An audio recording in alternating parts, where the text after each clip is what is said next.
د هرات ښاریان د ښار په عمومي سړکونو کې د کراچیو او وسایطو د زیاتې ګڼه ګوڼې له کبله د لاربندیو څخه سر ټکوي. دا ښاریان وایي چې د ښار په عمومي لویو لارو او واټونو پر سړک د کراچیو او اټیو موجودیت، د منظمو او معیاري پارکینګونو نشتون د سړکونو د بندش او زیاتې ترافیکي ګڼه ګوڼې لامل سوي دي. دوی په ښار کې د بېنظمي اصلي لامل د ښاروالي اداره بولي او وایي چې دوی ستونزې ته یې پام نه دی اړولی او د کراچیو او اټیو لرونکو کسانو لپاره یې ځانګړي او مناسب ځایونه نه دي ټاکلي. نور حال په دې هکله په راپور کې. د هرات ښاریان د دې ولایت د ښاروالي اداره د ښاري نظم په راویستلو کې پاتې بولي او وایي چې د یادې ادارې د چارواکو د کمکاري او بېکفایتي له کبله د هرات ښار نظم او سمبالښت چارې ګډوډې سوي دي. د هرات ښاریان د ښاروالي اداره په کمکاري تورنوي او څرګندوي چې د ښار په واټونو او عمومي لارو او کوڅو پر سر د کراچیو د زیاتوالي، د منظمو او معیاري پارکینګونو نشتون د ښاري بېنظمۍ لامل سوي او غوښتنه کوي چې یا د اداره د دې ستونزې د هواري لپاره جدي پام وکړي. کراچی‌های میوه یا سه‌چرخ‌ها یا بالاخره گاری‌های دستی که اکثرا کسب روزی میکنن، بعضی از آنها در موقع شام یا در وقت قبل از آذان هست، اگر شما خواسته باشین در موقعیت دروازه ملک یا موقعیت شهر نو یا موقعیت مستوفیت، اینها واقعیت مثلا سل میکنن مشکلات هم ایجاد کردن برای یک عده از کسانی که از این سرک استفاده میکنن، عبور و مرور میکنن. یعنی شما ببینید همین دامن ماشون میان به بین سرک میان که حتی بعضی وسایط نقدی از پشت سر اینا عبور میکنه.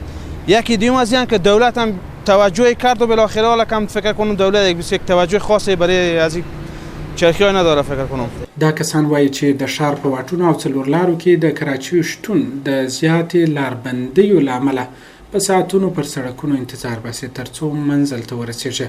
دوی د دې ستونزو او په ښار کې د واټونو بندښت لامل خپله د ښاروالۍ اداره بولي او وایي چې د کراچیو او د سړک پر سر د هټۍ لرونکو کسانو لپاره یې ځانګړي او مناسب ځایونه نه دي ټاکلي چې پر مټ د خپل ژوندانه چارې سنبال کړي. جای مشخصی برای بسیطی‌ها و بسادارا موجود نداره. اگر جایی هم ریاست شهرواری برای اونها تعیین میکنه، جایی که مناسب نیه برای از به این معنا مناسب نیه که اونجا کسی برای خریدن اجناس نمیره. وقتی برای خرید اجناس نره، او هم ناگزیر میایه به پیاده روها و به سرک‌ها بساط میگذاره، سد معبر میشه.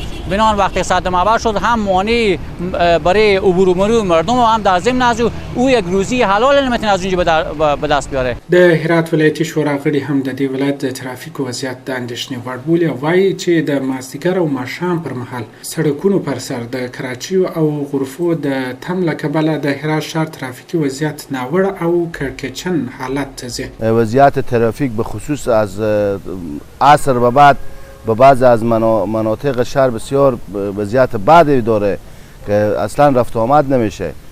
اونا هم باید همین چیز در نظر بگیره. این مشکلات هموطنا خود نباید آدم که میره که کار میکنه باعث مزاحمت برای دیگرها باشه. ما و شما خب مسلمانیم، تنها خب پول پیدا کردن نیست دیگه. باید آدم او چیزایی رو در نظر بگیره که برای مردم مزاحمت ایجاد نکنه. بلخوا د هرات ښاروال غلام حضرت مشفق وایي چې ښاروالي اداره خپلې دندې په رسمي مهال په ښه توګه ترسره کوي، خو څرګندوي چې د عمومي واټونو پر سر د کراچیو او غرفو شتون او د لاربندۍ ستونزې په غیر رسمي مهال کې رامنځته کیږي. مسئله کراچی‌ها و گاری‌ها یک مسئله بسیار کلان است در هرات. خب مهاجرینی که ما از ولایت‌های مختلف سرازیر شده، طبیعتاً اینا جزء کراچی کاری ندارن و اینا هم خب طبیعاً فرهنگ شهرنشینی را درست بلد نیان یا نیاموختن. کراچی‌ها هم تا 6 که کارمندای ما در بازار هست و اینا در یک گوشه از پیاده‌روها از سرک ایستاده هستن. خب طبیعتاً که شام هست، وقتی که خب رسمیات کارمندای ما ختم میشه، خانه‌های خود میرن، میان در قسمت وسط سرک ایستاد میشن و مزاحمت ایجاد میکنن برای مردم. د هرات ښاریان په داسې حال کې پر ښاروالۍ ادارې د ښاري نظم د نه سمبالښت له کبله نیوکه کوي چې د دې ادارې ډیری بستونه د سرپرستانو له لوري اداره کیږي.